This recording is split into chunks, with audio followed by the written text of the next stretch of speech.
Hello friends, welcome to WhatSkills Official. Today, after I have a lots of communication coming for registration help, and people are asking that since GST is started but still we are not registered in the GST and we don't know what are the criteria, what are the documentation, what we need to do, where we need to go, how we have to register. So these things has created lots of confusion. So I have just tried a bit to solve those confusion and to provide you a bit idea about how you have to take the registration, who has to take the registration, and what are the documentation required for the registration. So these things will look into this web series of GST registration process. Okay, so before we start, let's take our discussion first with eligibility requirement. To have an GST registration, there are some basic documents which you require for registration. First, that you must be a resident. When I say resident, it means that a non-resident has a separate rule for registration and cannot take registration as a general rule. So the person must be a resident person of India who is taking the registration. He must be having the valid PAN of India. Then he must be having the mobile number and email ID. Mobile number and email ID are must under GST for having an OTP, because that OTP will be sent to you once you fill up this GST REG1, that is the application form. And if you give the OTP on the side that you receive mobile and email ID, then only you are proceed further to submit your documentation and submit your GST registration application. Then you require your state, like for which state you are willing to apply for GST registration, because for every state there will be a separate registration under GST. Then you require address of proof of business. When I say address of proof, it may be your head office address, it may be a rental address, it may be the place from where you carrying the business, but this address should be of the state for which you are taking the registration. And in this case, one thing you have to remember, that you have to also submit a proof of business. That can be a rent agreement, that can be a sales certificate or anything like that. So these are the basic documents that we required for to be eligible for. Certainly you must be having some trade so that you can take the registration under GST. Now moving ahead, let's see some forms which are required to be filled up for GST registration. At first stage, if you go and visit the GST site, you have to fill up the GST REG1 form, that is for the GST application form. Once you fill up that form, you receive the acknowledgement. After submission of the document, that acknowledgement is in GST REG2 form, and it confirms that you have make the application for the registration, and then it goes to the proper appropriate officer of your jurisdiction. He looks into the documents, he looks into the details that you have submitted, and in case if there is any deficiency, he lets you know about the deficiency, and that you receive the notice in electronic form in GST REG3 form.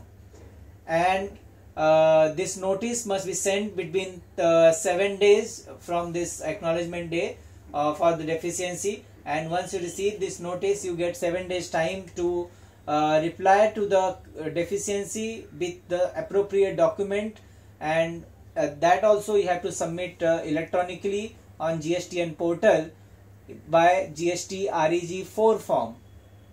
And if after giving the documentation in response to deficiency notice, you couldn't satisfy the officer, then he passed the rejection order, and that rejection order should be substantiated with the proper reasoning, and that order is passed in GST REG05. If the appropriate officer is satisfied with the response, or he has not having any observation on your submission, then he will issue the certificate of registration under GST in GST REG6. So that is the final documentation of GST REG6 for the GST registration. So once you receive the GST registration, then we have to see how the GST registration looks like. So GST registration will have a 15-digit number, and of which 15 digit they will be alphanumeric digits, and it will be divided into 4 parts.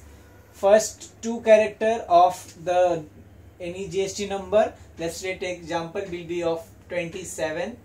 Then you have a 10 character, then that is the 10 character is of PAN number, and the PAN number will be the of the person who is registering for the GSTN number, and this state code will be unique to every state. Let's say this 27 will be for Maharashtra, 29 will be for Karnataka, 1 will be for your Jammu and Kashmir, and so on. So that is how the first 2 characters will specify. So by looking at GSTN number, you can identify that it's for which state. Then by the PAN, looking at the PAN, you can identify it belongs to which person. Then next 2 digit will identify the entity code. It will be unique entity code that you can identify that this GSTN number belongs to a particular entity. And last one is checksum character, that is for some ERP control purpose that they have taken up. These details you need to be uploaded on the site, the government site, that is gst.gov.in.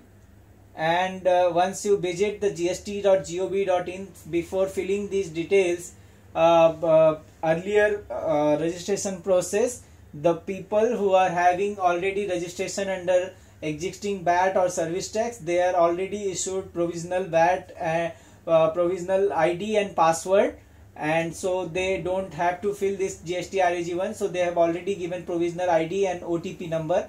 But for the new user for which the registration has started now, so they have to provide the details like resident mobile number, their business name, name of the business that I have missed out here. So you can say your legal name of business, legal name of business. Then once all these details are filled up on the GSTN portal, then you have to submit these details. For an individual, it can be submitted through Aadhaar also, and it can be verified by Aadhaar card. For companies, it must be certified with the class 2 DSC of the person who is authorized to submit GSTN application. So there should be an authorization letter which should be uploaded on GSTN portal while making an application. So these are the first part. In the next video of this, we'll see the GSTN documentation details requirement for GST registration. So there we'll see what all documents you must keep ready before you visit gst.gov.in for completing the GST registration process, so that your application is not rejected. Thank you, dear.